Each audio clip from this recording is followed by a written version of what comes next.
Ya sahabat pos, di belakang saya ini adalah pendopo area Wiraraja yang merupakan tempat penampungan seluruh bantuan sebelum didistribusikan ke kecamatan-kecamatan yang terdampak erupsi Gunung Semeru. Dan kali ini kita akan melihat seperti apa pendistribusian bantuan dari PT Pos Indonesia.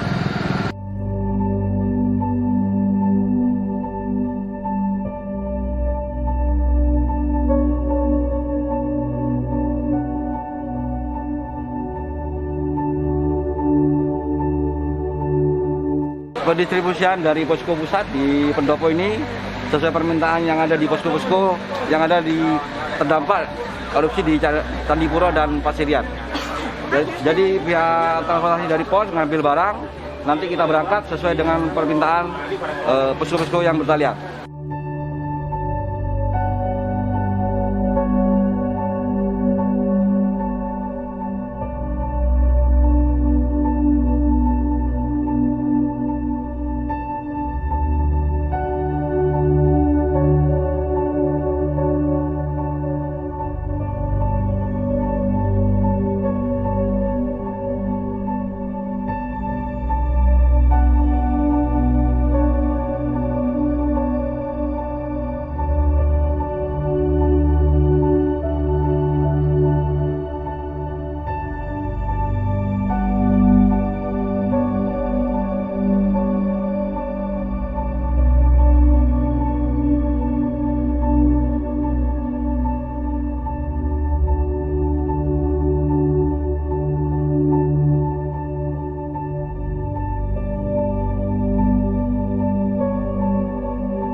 Ya sahabat pos, sekarang saya sudah tiba di kantor pos Candipuro, di mana setelah ini kita akan menuju ke Desa Sumberwuluh. Namun sebelum kita menuju ke Desa Sumberwuluh, kali ini kita akan menemui salah satu saksi mata yang pada saat kejadian erupsi Gunung Semeru berada di TKP, dan beliau ini merupakan salah satu pengantar di kantor pos Pronojiwo. Ya, selamat siang Mas Muhammad Zulkifli. Ya, selamat Gimana siang, Mbak. kabarnya? Alhamdulillah sehat.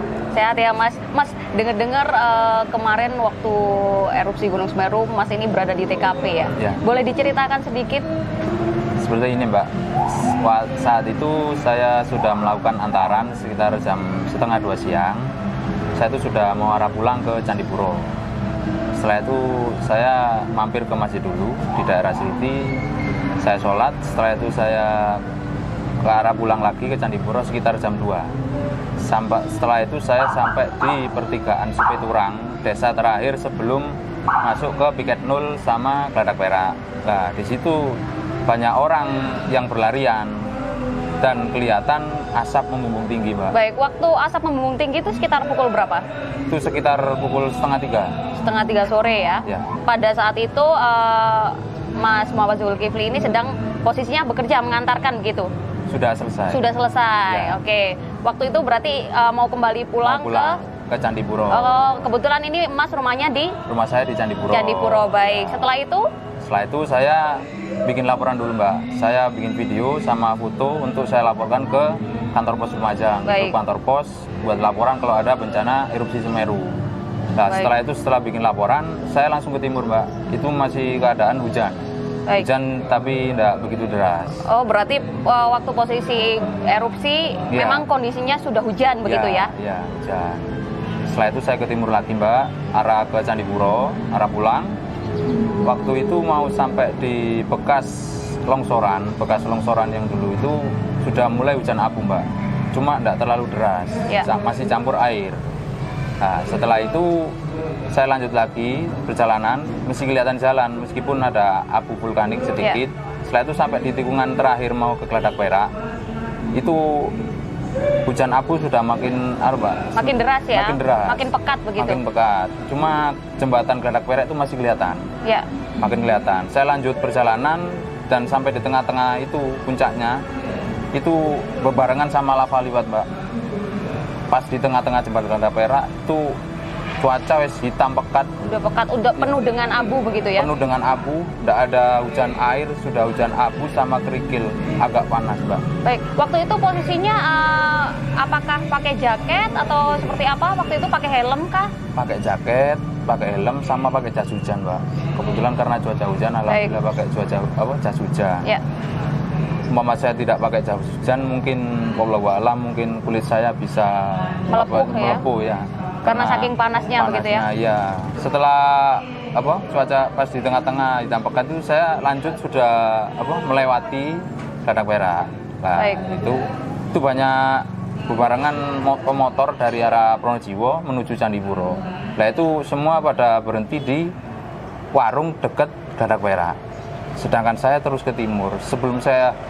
Setelah saya lolos dari Geladak Perak itu, perkiraan lolos, saya diberhentikan, Mbak, sama seseorang karena hampir menabrak satu unit dump truck, mobil dump truck. Karena memang kondisinya waktu itu tidak terlihat sama sekali ya untuk jalannya sekali. Gelap gulita. Lampu sepeda pun tidak bisa nerobos pekatnya cuaca itu, Mbak. Baik, setelah itu saya lanjut ke timur, Mbak. Lah itu ke timur itu makin deras, kaca helm saya tutup, melihat pun semakin sulit karena cuaca gelap kan, hitam, enggak bisa melihat apa-apa. Saya buka kaca helmnya, saya sulit nafas, Mbak, seperti itu karena derasnya. Apakah waktu itu tidak pakai masker atau seperti apa, Mas? Saya pakai masker, cuma sudah tidak berfungsi, Mbak. Abu vulkanik itu tambah masuk di masker saya. Akhirnya saya lepas, saya buang, saya lanjut lagi jalan. Saya tidak tahu waktu itu jalan itu belok apa lurus, saya tidak tahu. Bagi saya itu lurus saja. Setelah itu saya tidak lama, saya terperosok, Mbak, ke bagian jalan sebelah kiri. Saya lanjut lagi sambil meraba di kaki itu kerasa ada pembatas jalan raya. Akhirnya saya lanjut lagi. Terus saya ke timur, Mbak, ke arah Candipuro. Tidak lama kemudian itu saya terperosok lagi ke sebelah kanan jalan. Untungnya lampu sepeda saya itu menyoroti salah satu beton pembatas jalan yang ada di kanan jalan, ada di selatan jalan. Saya ingat kalau beton itu batasan sama jurang, Mbak, sama sungai. Langsung saya spontan, kaki saya itu langsung meraba lagi, saya sambil jalan meraba untuk mencari jalan raya itu tadi. Akhirnya sudah ketemu jalan raya tadi, saya lanjut lagi, tapi saya tidak bisa melihat apa-apa, tetap gelap. Saya lanjut lagi, saya melihat ada sinar-sinar. Terus saya dekati perlahan. Nah, di situ dari jarak dekat itu lihat banyak motor berhenti. Akhirnya saya singgah di situ, Mbak. Neduh di situ. Rumah atau toko? Oh, toko. Ya. Toko elektronik itu, Mbak. Baik. Toko elektronik di rumah terakhir sebelum ke hutan, mau menuju Geladak Perak. Saya masuk, saya dikasih minum, dikasih air untuk membasuh muka saya yang penuh dengan abu. Ya. Saya lanjut tetap di situ. Tidak lama. Itu sekitar pukul berapa? Perkiraan itu sekitar di sana antara jam 3:15 mungkin, Mbak, ya. 3:15 berarti kalau tidak hanya Mas Zulkifli yang ada di situ ya, sudah banyak orang di situ yang berteduh di situ. Iya. Cuma yang bebarengan dari Pronojiwo waktu saya ke timur itu berhentinya di warung dekat Geladak Perak. Jadi yang ke timur sendirian cuma saya, Mbak. Yang sampai di situ. Saya diem di situ, saya langsung spontan ngabari orang tua saya, takut khawatir, saya telepon, "Bu, aman di mana? Di rumah le. Sampe ndak ngungsi ta? Kenapa? Gunung Semeru erupsi, Bu." Gitu kan. Meletus. Sampai di mana? Aku kejebak di kamar kacang. Disusul tali, "Jangan, Bu, di sini bahaya. Tidak lihat apa-apa." Orang tua saya tidak nyangka karena di cuaca di Candipuro cerah, Mbak. Seperti itu. Waktu itu kondisi di warung tempat Mas berteduh itu seperti apa? Kondisinya apakah listriknya seperti apa? Mati atau gimana? Listriknya padam, Mbak. Karena ada tiang listrik di dekat situ, di baratnya Masjid Kamar Kacang itu yang roboh. Karena erupsi itu tadi. Saya habis ngabari orang tua saya pun di rumah. Ya wis tak doakno muga selamat. Terus setelah itu saya ngabari pihak kantor Pos Lumajang. Saya kasih video, Mbak. Kejadian saya di situ. dengan cuaca gelap, hujan deras, hujan abu. Saya minta tolong saya terjebak, tolong jemput saya seperti itu. Terus saya waktu itu ditelepon sama pihak kantor, sama Mas Anton, sama Pak Rizal dulu kepala kantor pos Lumajang. Iya, tanya keadaannya. Mas gimana? Dijemput apa enggak? Iya Mas, dijemput aja. Saya enggak bisa pulang, saya kejebak. Waktu berteduh itu kondisinya sudah ini ya, masih sudah bisa bernafas kah atau masih sesak waktu itu? Masih sesak saya Mbak. Dan setelah itu saya tanya, habis ngabari itu bilang mau dijemput. Setelah itu saya karena perut lapar Mbak, saya tanya ke yang punya toko, Mbak ada roti? Enggak ada Mas. Saya lapar Mbak. Ya sudah Mas, minum air putih saja. Terus saya minum air putih Mbak. Mau saya bayar sama orangnya enggak boleh. Enggak usah Mas, buat Mas saja, kasihan Mas. Sampai di sini alhamdulillah selamat. Ya. Seperti itu Pukul Mbak. berapa Mas Zulkifli dijemput oleh pihak kantor pos Lumajang? Sampai di TKP itu sekitar maghrib Mbak. Maghrib ya? Iya, maghrib sampai di sana. Waktu dijemput itu apakah kondisi di luar cuacanya sudah tidak pekat dengan abu atau seperti apa? Sudah cerah. Sudah cerah. Cuma masih gerimis. Masih gerimis. Itu cuaca cerah itu sekitar jam 4, antara jam 4 sampai setengah 5 itu sudah cerah. Baik, Mas, ini mungkin sahabat pos juga ingin tahu apakah waktu kejadian erupsi itu ada tanda-tanda seperti ledakan atau seperti apa gitu? Nggak ada Mbak. Berarti tiba-tiba aja erupsi begitu iya. Ya? Masyarakat di Pronojiwo pun sama di Sumberbulu nggak menyangka kalau itu ada erupsi. Cuma sebelum saya pulang itu saya melihat status dari customer pos yang mengedarkan video itu kalau ada lava datang di Sungai Besuk Koboan. Nah, banyak masyarakat yang nonton sama video Mbak, sama direkam. Itu saya tahunya dari situ. Cuma kecil, skalanya kecil. Baik. Seperti itu. Jadi spontan itu tidak ada yang menyangka kalau di situ ada letusan. Berarti sesudah berteduh di warung itu, di toko elektronik tadi, itu setelah itu dijemput ya? Setelah maghrib. Itu dari saya ngabari sekitar 1 jam, 1 jam setengah. Penjemputan dari pihak pos Lumajang membawa mobil itu datang di TKP. Seperti itu Mbak. Baik, oke, berarti setelah maghrib Mas Zulkifli dijemput oleh pihak kantor pos Lumajang gitu ya. Dan berarti sekarang ini posisinya Mas Zulkifli kerjanya sekarang di kantor pos Candipuro ya, karena tidak bisa kembali ke kantor pos Pronojiwo. Baik, untuk menempuh ke kantor pos Pronojiwo untuk kondisi sekarang ini butuh waktu berapa lama? Butuh waktu 7 jam Mbak, karena melewati jalur utara, lewat Probolinggo, Pasuruan, terus Singosari, Malang Kota, Kabupaten, Ampel Gading, Dampit, Ampel Gading, baru sampai ke Pronojiwo Mbak. Baik. 7 jam perjalanan. Baik, ya sahabat pos, itulah tadi sedikit bincang-bincang kita bersama Mas Zulkifli, salah satu pengantar di kantor pos Pronojiwo dan juga saksi mata yang ada di TKP saat kejadian erupsi Gunung Semeru. Dan sahabat pos, setelah ini kita akan menuju ke Desa Sumberwulu, salah satu desa terdampak erupsi Gunung Semeru.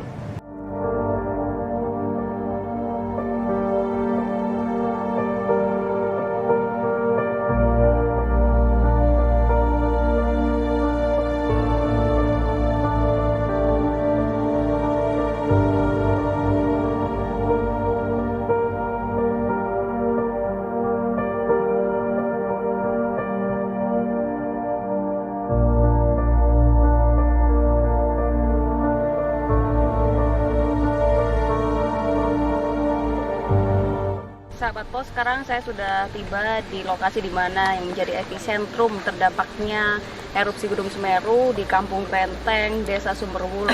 Dan untuk mengetahui kondisi terkini Kampung Krenteng, kita akan berbincang-bincang dengan Disaster Management dari PT Pos Indonesia, Bapak Musawir. Selamat siang Pak, gimana kabarnya? Alhamdulillah baik, selamat siang Mbak Meli. Dengar-dengar Bapak sudah ada di sini dari 5 hari yang lalu ya Pak ya, untuk mengamati kondisi yang ada di sini. Posisi PT Pos Indonesia sudah berada di lokasi dan melakukan aksi kemanusiaan itu sejak H+0 yang direpresentasikan dari kantor Pos Lumajang. Kami pada hari Sabtu malamnya itu sudah melakukan aksi kemanusiaan dengan ikut membantu mendistribusikan makanan siap saji ke beberapa titik pengungsian.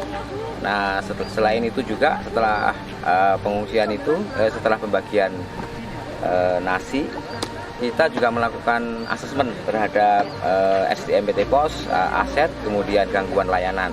Alhamdulillah sampai dengan asesmen di hari kedua itu tidak ada korban, kemudian aset tidak tidak rusak, kemudian gangguan layanan ada di beberapa tempat seperti itu. Baik, jadi untuk dari kantor pos sendiri apakah ikut terdampak juga? Kantor pos saat ini tidak ada yang terdampak, alhamdulillah. Nah, karena kita dalam posisi aman, maka kemudian kita fokus pada aksi kemanusiaan. Baik. Pada bencana kali ini kita mengalokasikan kapasitas operasi kita, 1 truk fuso yang standby di Surabaya, kemudian 1 gudang seluas 560 meter persegi di Surabaya Selatan, itu untuk gudang, untuk hub. Kemudian di Lumajang sendiri kita memobilisasi 4 kendaraan yang dipakai sehari-hari untuk melakukan angkutan dari posko utama ke titik-titik pengungsian dan posko-posko logistik yang ada di beberapa kecamatan. Kemudian kita juga membuat 4 posko lapangan di 4 kantor pos kita, yaitu di kantor pos Lumajang, kemudian KCP Pasirian, KCP Candipuro, dan KCP Pronojiwo. Untuk saat ini KCP Pronojiwo karena dia berada di sisi barat dari jembatan Geladak Perak, selama bencana ini terisolasi dari Lumajang. Nah, untuk pola operasinya nanti akan kita set up sedemikian rupa sehingga kiriman-kiriman dari kantor lain itu juga tidak akan terganggu. Berarti dari PT Pos sendiri sudah berkontribusi ya dari mulai H plus 0. Mulai H plus 0. Seperti itu. Kita sudah hadir. Armadanya, relawannya, kemudian kemarin juga Direksi PT Pos Indonesia juga sudah menyerahkan CSR ya. Langsung diterima oleh Wakil Bupati dan disaksikan oleh Wakil Gubernur dari Jawa Timur. Kita akan melakukan aksi kemanusiaan ini sampai dengan waktu yang nanti ditentukan, melihat situasi dan kondisi kebutuhan di lapangan. Baik, terima kasih Pak Musawir atas bincang-bincangnya. Semoga Pak Musawir dan tim yang ada di sini juga sehat selalu. Amin. Sampai memang semua kondisi berangsur normal. Dan sahabat pos, setelah ini kita akan langsung menuju ke Desa Kebondeli Utara untuk menyerahkan bantuan dari PT Pos Indonesia.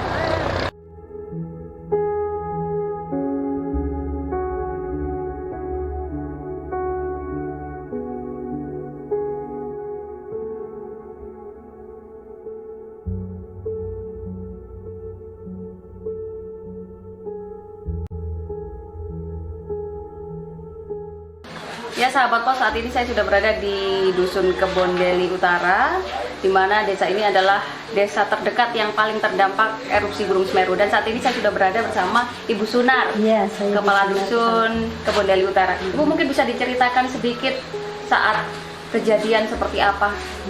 Waktu kejadian itu pukul 3 sore, tidak ada tanda-tanda getaran, tidak ada tanda-tanda apa, langsung meletus. Suasana jadi gelap seperti jam 12 malam.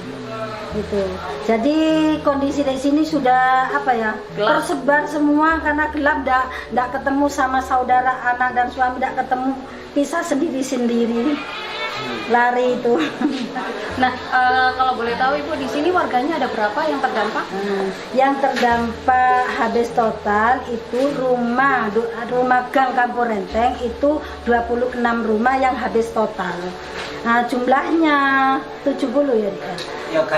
Gang Kampung Renteng rumah itu 70 rumah. kakak.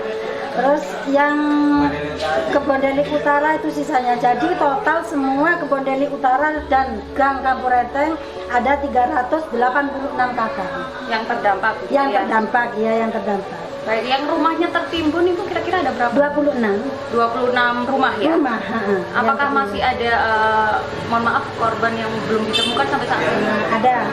Sementara yang ditemukan 8 orang, yang belum ditemukan nggak tahu berapa jumlahnya, nggak tahu karena sudah tertimbun-timbun. Lalu sejauh ini Bu, sudah bantuan apa saja yang diberikan ke Dusun Deli Utara? Ini pertama yang di sini tuh peralatan bayi, Lalu ada kemarin dari tim relawan dari Solo, ya ada sembako sudah saya salurkan semua. Ya susu-susu, ya baju-baju Baju bekas ini, ini ya? ya mie itu, minyak goreng. Baik. Nah itu Sejauh ini untuk korban yang sudah ditemukan ada berapa? ada 8 8 orang. orang. Ya di Gang Kampung Renteng yang ditemukan. Baik. Yang di Kebun Deli sendiri? Ada banyak deh, itu mantunya ini, bapak ini keluarga 7 yang ditemukan cuma 3, 4 belum ketemu. Keluarganya bapak ini. Baik. Berarti dari Dusun Kebun Deli sendiri sudah menerima beberapa bantuan ya? Ya itu. Dan beberapa masyarakatnya atau warganya memang sahabat pos belum ada yang belum ditemukan gitu ya Ibu ya. Iya, iya. Baik, terima kasih Ibu atas bincang-bincangnya. Sehat Iya, selalu sama-sama. untuk Ibu dan juga warga Dusun Kebun Deli Utara. Nah, juga terima kasih sama PT Pos PT Indonesia. Pos Indonesia. Terima kasih atas bantuannya dan mohon doanya supaya Sumberwuluh ini tidak kena bencana lagi. Amin. Terima kasih juga Ibu Iya. sudah diterima bantuan kita dengan baik dan semoga memang bencana ini kita berharapnya tidak terulang kembali ya. Amin, amin, Begitu. amin. Terima kasih dan sahabat pos, berakhirlah sudah kegiatan Pos Peduli kita pada kali ini. Saya Melanie Musa pamit.